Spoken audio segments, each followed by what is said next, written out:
Assalamualaikum warahmatullahi wabarakatuh. Sebelumnya saya ucapkan terima kasih yang sebesar-besarnya terhadap seluruh dosen dan staf dari Fakultas Psikologi Universitas Muhammadiyah Malang, beserta teman-teman yang saya cintai. Semoga teman-teman sekalian di pagi yang indah ini selalu dalam keadaan yang sehat, walafiat, dan selalu diberikan semangat untuk menjalani hari-harinya, terutama di masa pandemi yang kayak gini sekarang. Alhamdulillah hari ini Wildan diberikan kesempatan untuk sharing ke teman-teman dan juga Bapak Ibu dosen terkait hal yang berkesan selama perkuliahan. Wildan akan usahakan bahwa speech ini ke arah yang sedikit informal, lebih santai, agar kita semua bisa bertukar isi hati dan juga isi kepala selama Wildan menjalani kuliah di Fakultas Psikologi Universitas Muhammadiyah Malang. Jadi Wildan akan mulai dengan sedikit cerita. Untuk yang belum mengenal Wildan, sebelum memasuki Fakultas Psikologi UMM, Wildan sebelumnya udah menempuh masa SMP dan SMA di Australia. Dan untuk bisa masuk ke Fakultas Psikologi, itu merupakan mimpi yang terwujud untuk Wildan. Mimpi yang udah Wildan nantikan selama Wildan mendalami juga kuliah online psikologi di Australia selama Wildan SMA juga. Psychology is my passion, and I will continue to nourish the passion forevermore. Wildan itu suka banget sama psikologi, sangat mencintai subjek psikologi. Wildan akan tetap terus menjaga rasa cinta itu. Tentunya meskipun udah mempelajari dasar psikologi semasa SMA, Wildan juga nggak luput dalam mengalami tantangan, layaknya teman-teman semua yang hadir di Yudisium hari ini. Meskipun Wildan berasal dari Malang, Wildan merasa sedang dalam perantauan baru di sini. Kembali lagi ke Indonesia, setelah tinggal di Australia, dan langsung melanjutkan kuliah di psikologi merupakan tantangan yang berat untuk Wildan.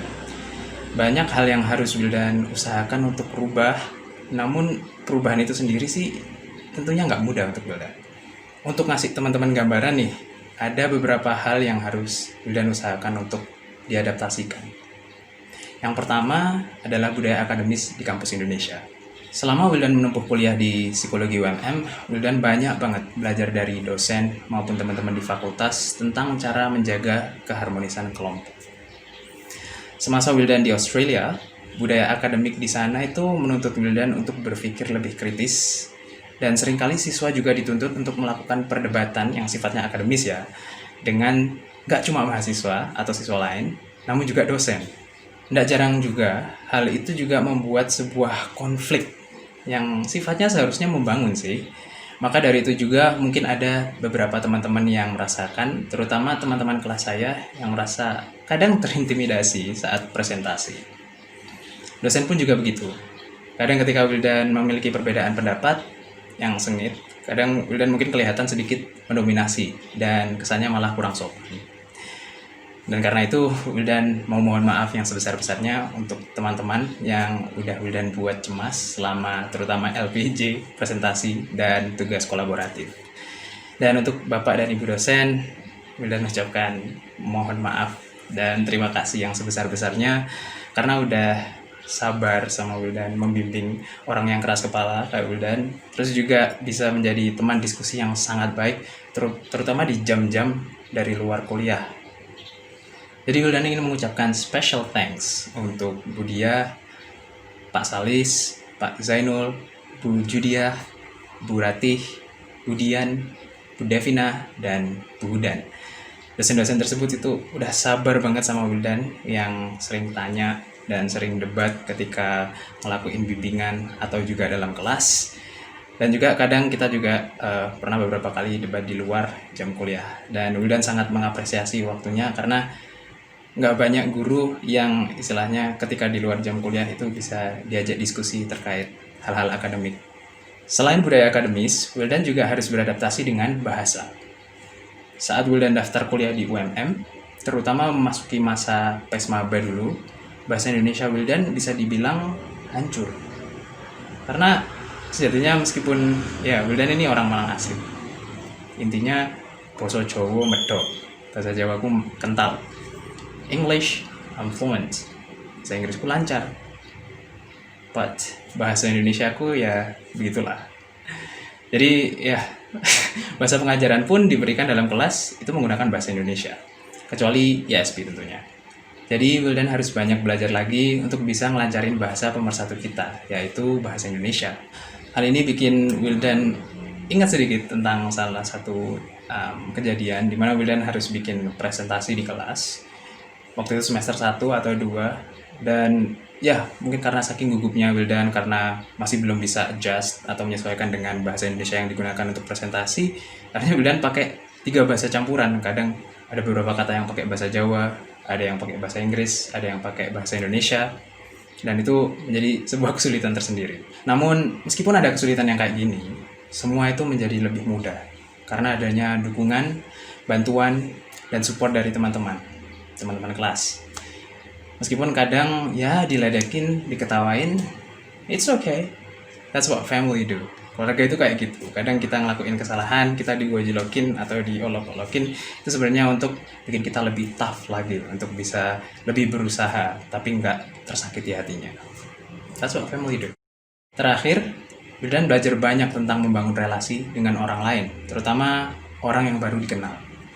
Bisa akrab dengan orang lain bukan hal yang mudah untuk Wildan semasa SMP dan SMA. Dulu, Wildan termasuk orang yang pemalu.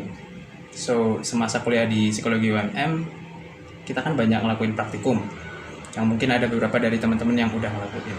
Jadi praktikumnya antara lain adalah observasi, konseling, wawancara, binet ketemu anak kecil tuh, terus DT, training, aplikom, tes psikologi, yang basically semuanya itu menuntut kita untuk bertemu orang baru.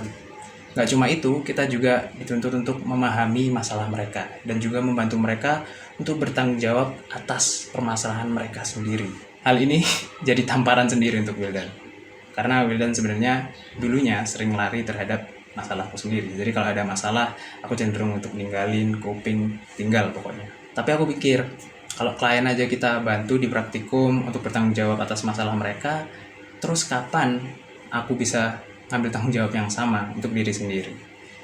Pelajaran ini tentunya membuat Wildan menjadi lebih bijak dan bertindak dalam mengambil keputusan. Ya, dari semua cerita itu, tentunya semua proses ini berlangsung dengan tidak instan, nggak sekejap. Dan Wildan bisa gambarin kehidupan akademis kita itu kayak sebuah perumpamaan. Perumpamaannya gini, bayangin diri kalian itu supir di jalan tol gitu ya. Kendaraan apapun yang kalian kemudikan, mau sedan, mau pick up, mau truk, atau molen, pasti punya kelebihan masing-masing dan arah tujuan masing-masing. Ada yang kayak truk, bebannya berat, jalannya harus untuk pelan-pelan. Ada yang sedan, tinggal gas langsung meluncur. Dan pasti tujuan dari kendaraan itu beda-beda dong. Ada yang mau pergi dari Malang ke Surabaya, ada yang dari Malang ke Bandung. Nah, perbedaan itu membuat jaraknya beda-beda.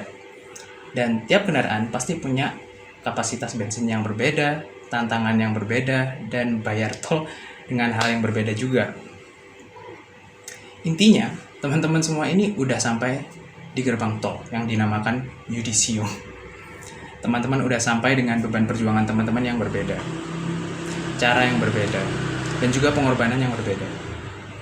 Dan perjalanan ini menurut Wildan bukanlah lomba.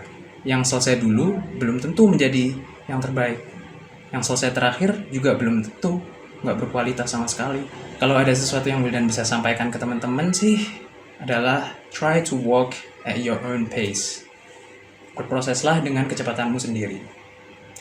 Never put yourself and others down. Jangan pernah menghalangi diri kamu dan orang lain untuk berproses. And be proud of what you want. Banggalah dengan pencapaianmu. Intinya ya, kalau kamu udah mencapai sesuatu, termasuk yudisium itu, rasakan bangga itu, cermati, dalami, resapi. Gunakan itu sebagai motivasimu ketika kamu jalan ke depan lagi. Itu sebagai bensinmu kalau kamu menjadi mobil di jalan tol. Dan tentunya, don't forget to rest every now and then, but not forever, okay? Jadi jangan lupa untuk istirahat. Istirahat itu penting, tapi ya jangan keterusan. Kalau keterusan nanti malah nggak ngapa-ngapain. Ya, kira-kira begitulah yang Wildan mau sampaikan ke teman-teman. Bapak, Ibu dosen, terima kasih. Mohon maaf apabila ada salah kata. Wildan ingin mengucapkan juga semoga sukses teman-teman dan sampai jumpa lagi di pintu tol selanjutnya. So yeah, thank you. Wassalamualaikum warahmatullahi wabarakatuh.